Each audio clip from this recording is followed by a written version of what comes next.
Defending Israel with David Harris on JBS is made possible in part by a generous gift in memory of Eric and Mira J. Spector, the Paul and Lynn Late Family Foundation, To Life, to Love, Barbara and Bob Goodkind, the Patricia Worthen Ullman Foundation,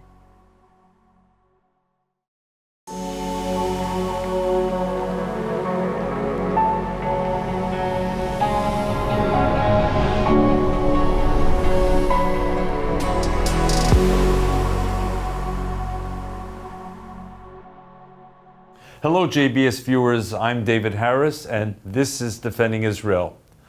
By popular demand, we have Einat Wilf back. You love her. It's always a great and eye-opening and thought-provoking conversation. And Einat is with us from her home in Israel. Welcome back to Defending Israel, Einat.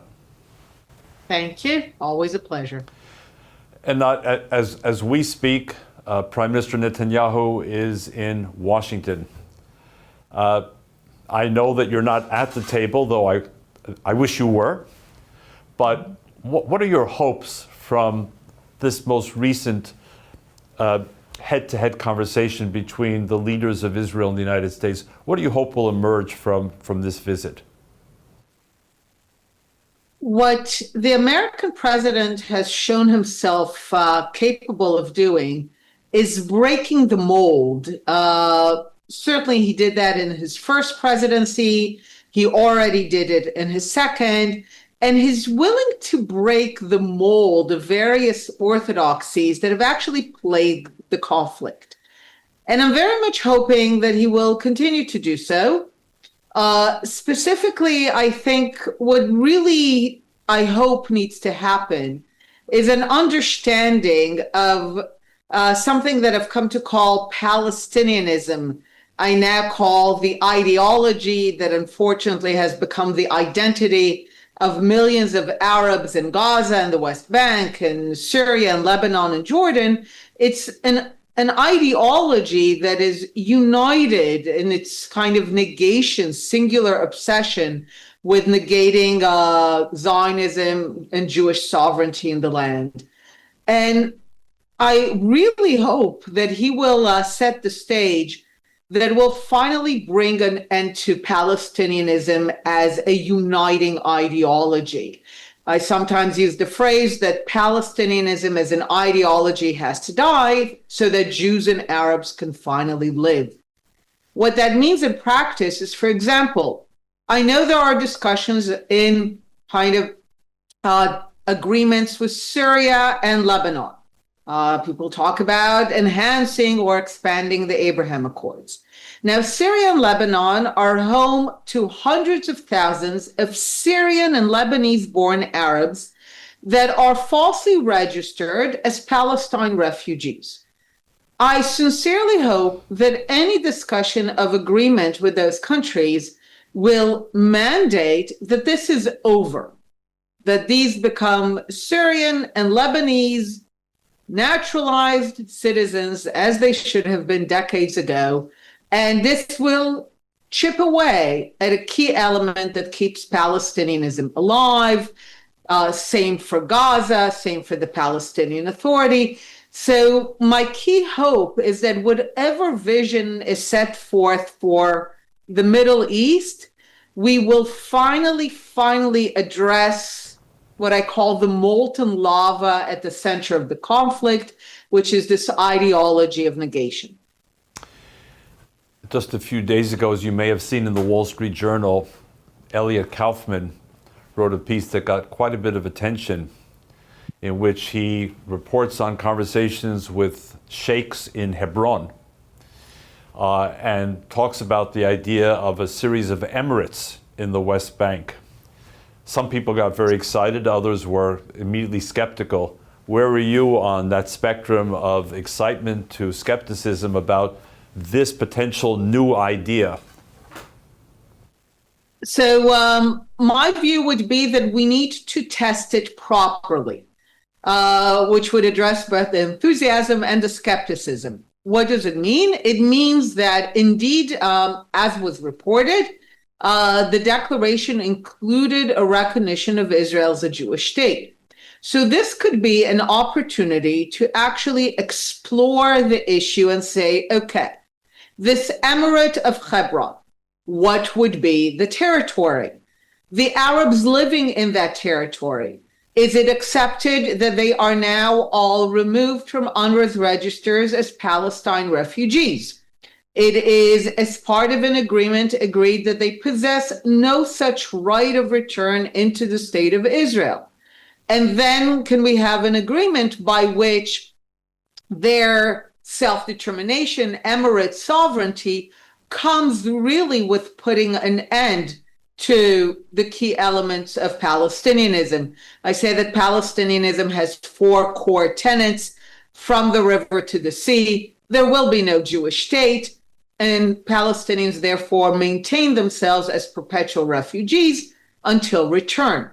So this could be an opportunity to explore indeed the alternative path by which Palestinianism as an ideology dies and is replaced by something that I've come to call Arab Zionism or Islamic Zionism, which is merely Arabs and Muslims embracing the idea of living next to a Jewish state rather than on top of it and instead of it.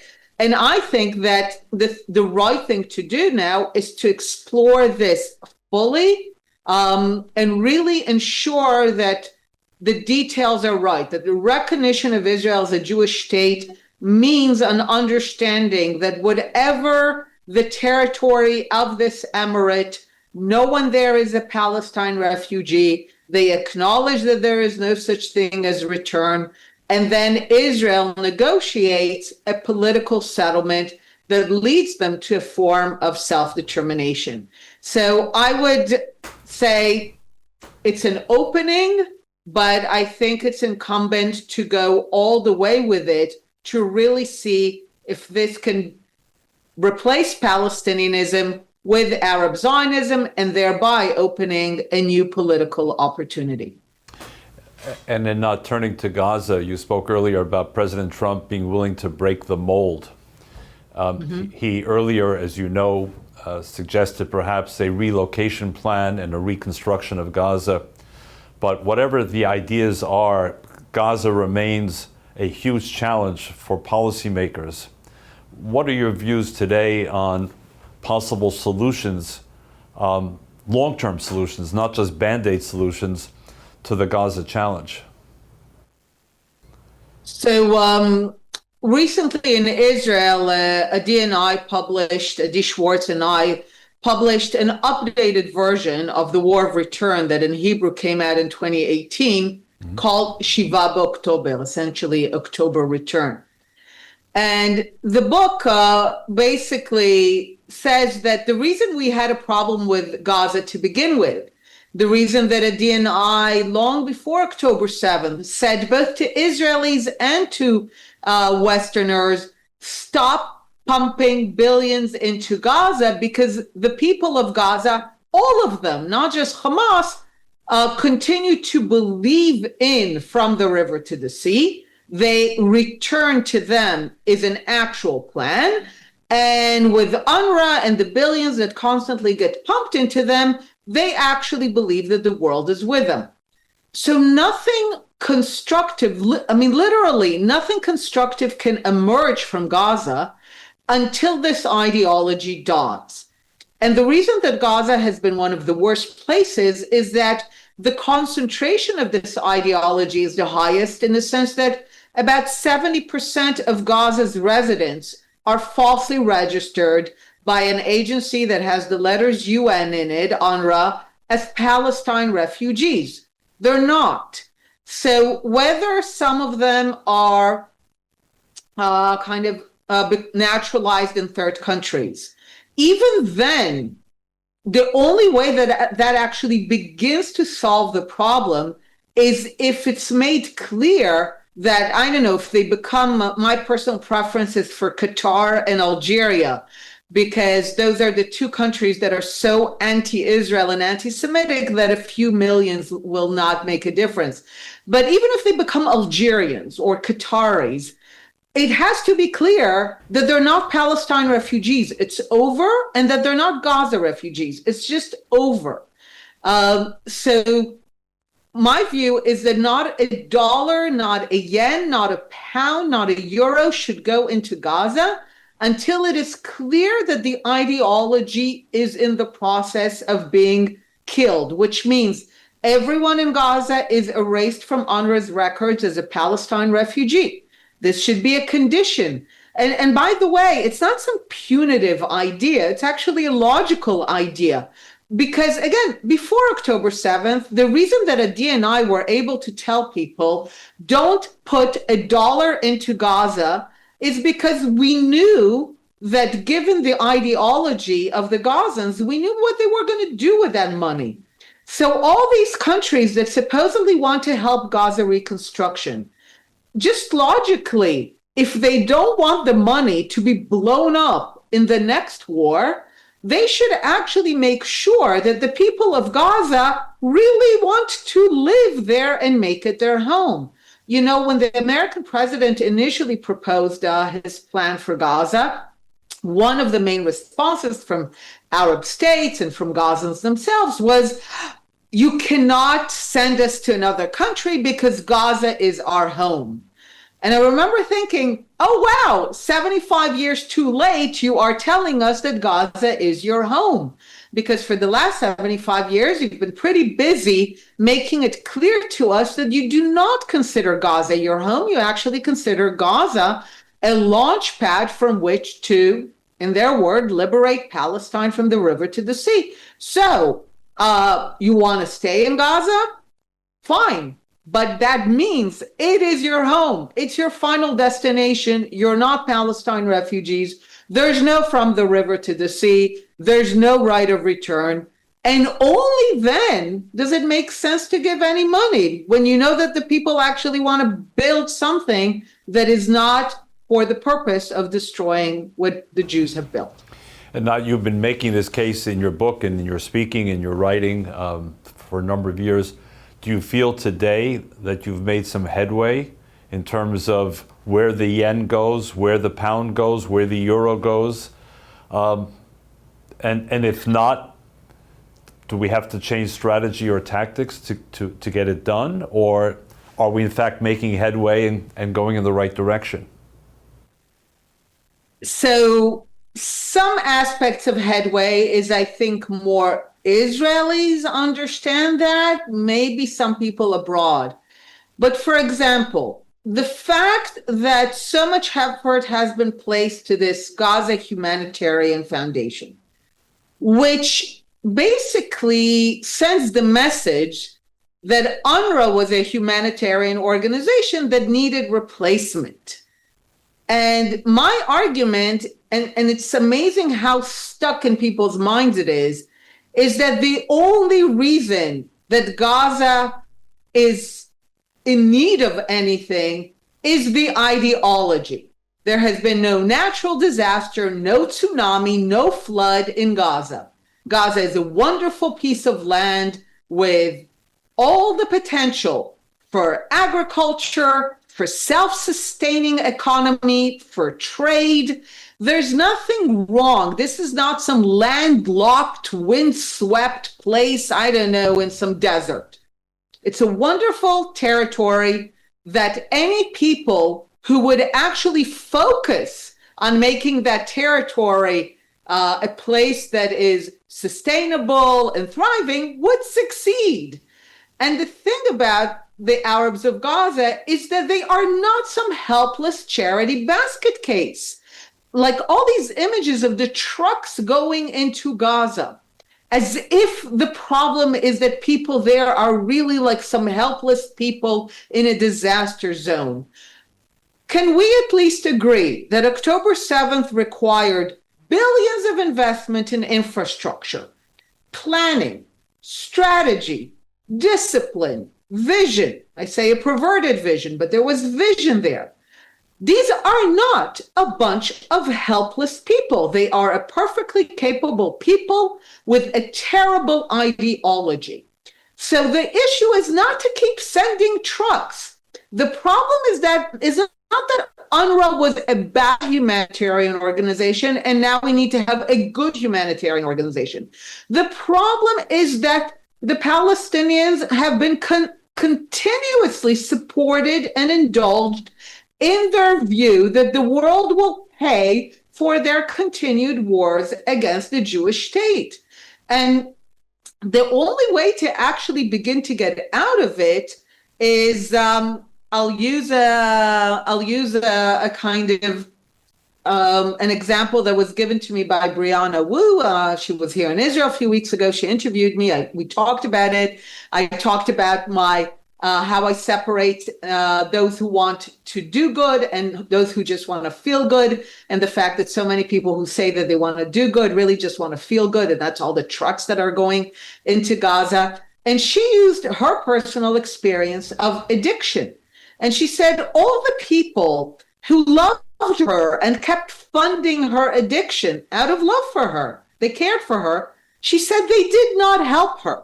It's only when they cut her loose and let her hit rock bottom could she finally emerge. And as she said, she's been sober 22 years ever since. This has been missing from the conflict for decades.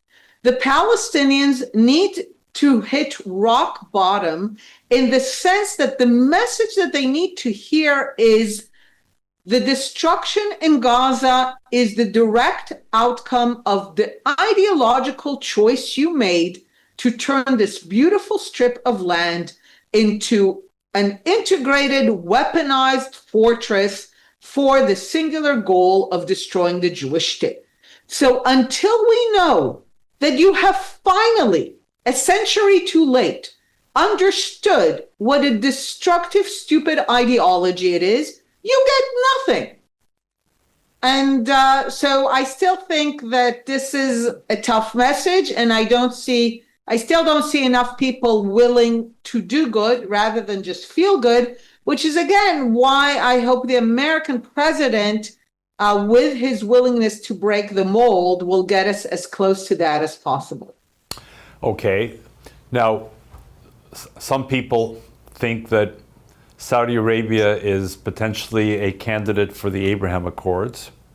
And maybe we came rather close in the first Trump administration. We lost the opportunity in the next administration, October 7th, et cetera, et cetera.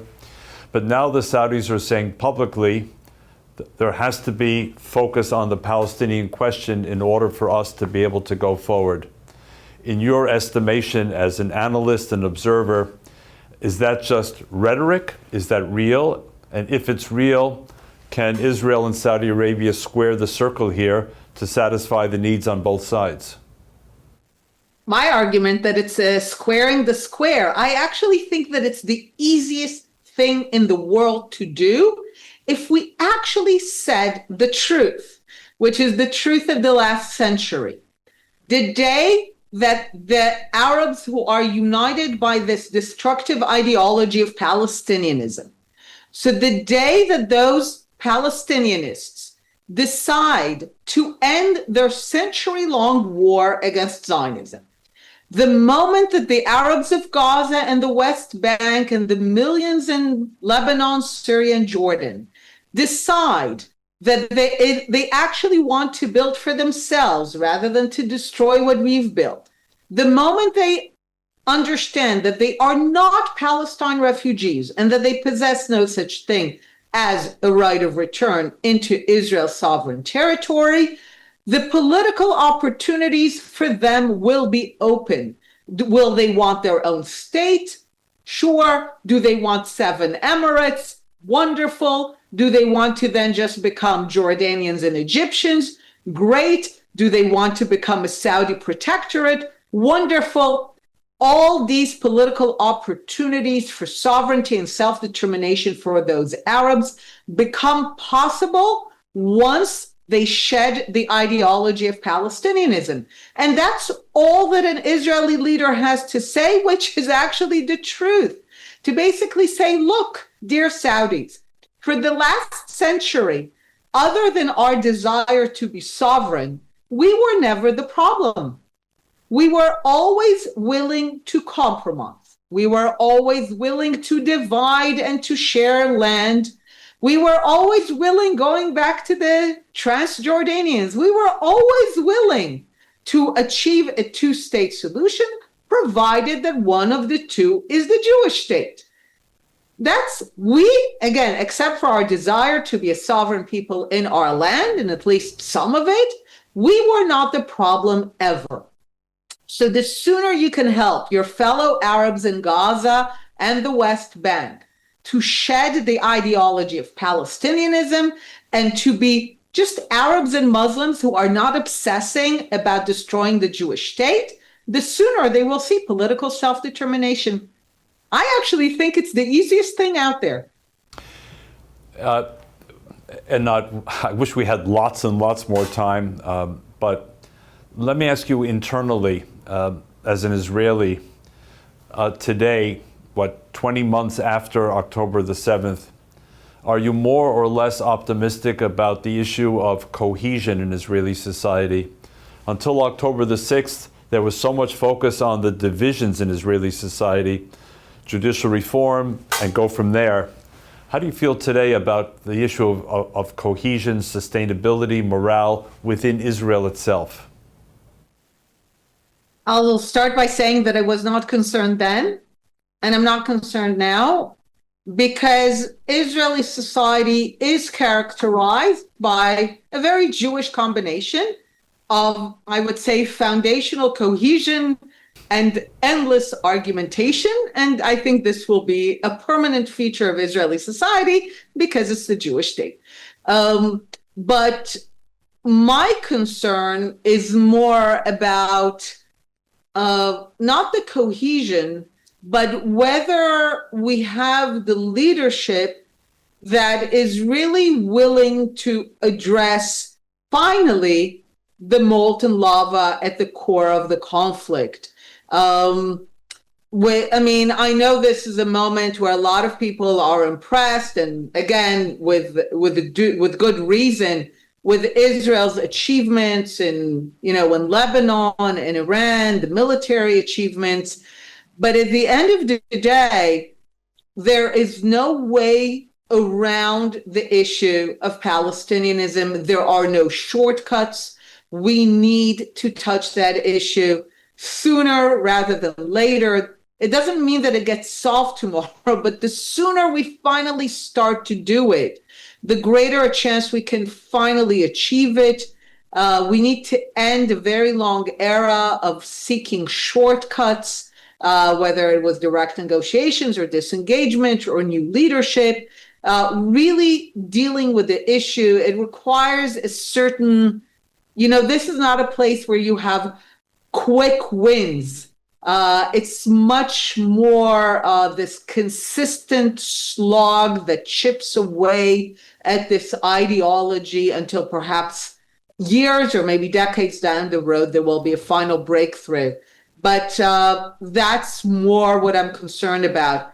Do we have finally the leadership that is willing to shape things for the long term rather than looking for shortcuts?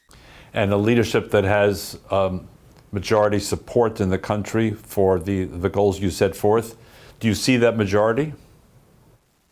I actually see that majority. I actually think this is where most Israelis are. The question is, will we be able to give political expression to that majority? Obviously, there are people in every society, we see it in every political situation, that profit from creating divisions that are not necessarily real. This was also why, even before, on the whole judicial reform, the judicial reform is not a real issue. If people actually wanted to solve the issue rather than yell at each other, then the solution is fairly straightforward. Rather than engage in a kind of arm twisting between the Supreme Court, the judiciary, and the executive, both sides should return power that they have usurped from the sovereign body, from the Knesset. And that will rebalance the situation. But that's when you actually want to solve a problem rather than just yell at each other. So for me, the issue is less the cohesion. I think there is a very broad understanding and agreement about what are some of Israel's challenges, what needs to be done. The question is, will we be able to organize ourselves politically to give voice to that rather than fall into some very profitable and comfortable position of just yelling at each other?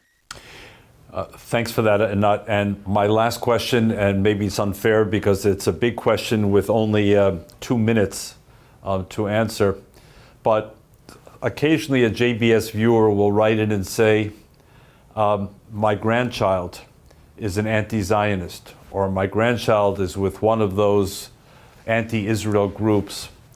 You've been a lifelong Zionist, and very proudly so. What's your message to those in the West, in the Jewish community, who have grown disaffected with and from Israel? What's the 21st century message about Zionism? So first I will, like you said, there's a lot of videos in which I talk about it. So if people want to engage with it much further, they should look it up. But give us the condensed version right here and now the for condensed JBS. Version is, I've never had any problem with Zionism. My pinned tweet is that Zionism is a progressive cause that had the misfortune of success. We happen to unfortunately live at a time where somehow there's a preference for people wallowing in being unsuccessful rather than celebrating grit and determination and success. But the message about anti-Zionism is that it actually has nothing to do with Zionism.